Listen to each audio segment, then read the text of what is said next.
G'day everybody, how are you? Graham again. Just thought I'd come down to Herron Point for a sunset. See how things are going. There's quite a few people down here at the moment. Well, one family, and obviously there's some other things around.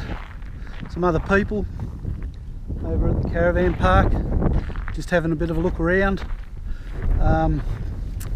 I reached out to Kayliana this afternoon and just asked if she wanted to come down to Herron Point for a sunset. So anyway, there she is, over there somewhere, just taking some pictures.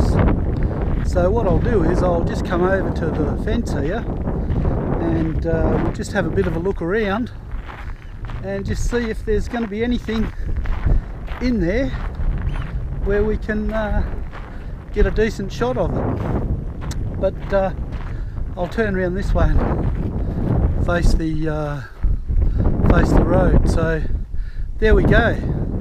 That's the extent of how our sunset's going to be with the cloud cover. I tend to not come out before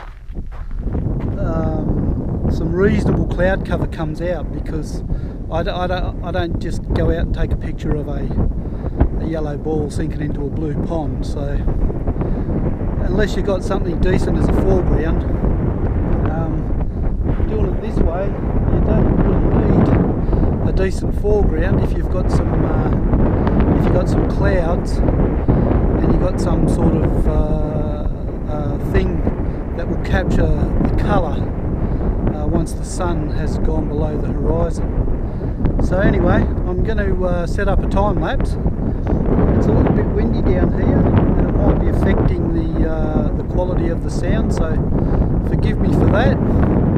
But I'll come back to you once I've got my time lapse up and running and selected a suitable composition.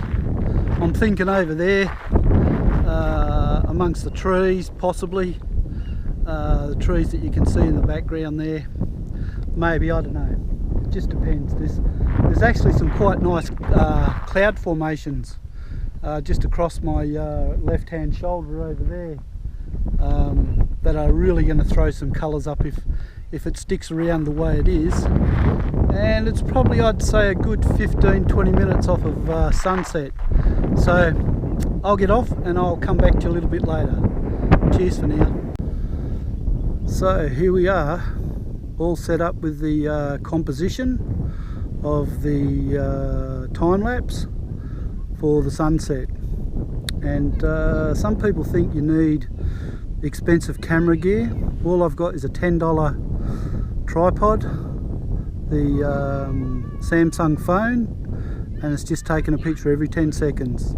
I'll give you the settings a little bit later when I put it all together as a time lapse, but that's as simple as what it is. It's not rocket science, this photography stuff. It kind of, I do agree there is a science to it, but if you can work out your exposure times and what looks good for you, and have some basic editing skills, there's no reason why you can't put something like this together. Everything I use is either second-hand or open source. Very few things do I buy brand new, because I don't see the purpose or I don't see the point in spending $5,000 or $6,000 on equipment when you can get reasonable pictures. It's not like I'm an award-winning photographer or anything like that. So this is all it is.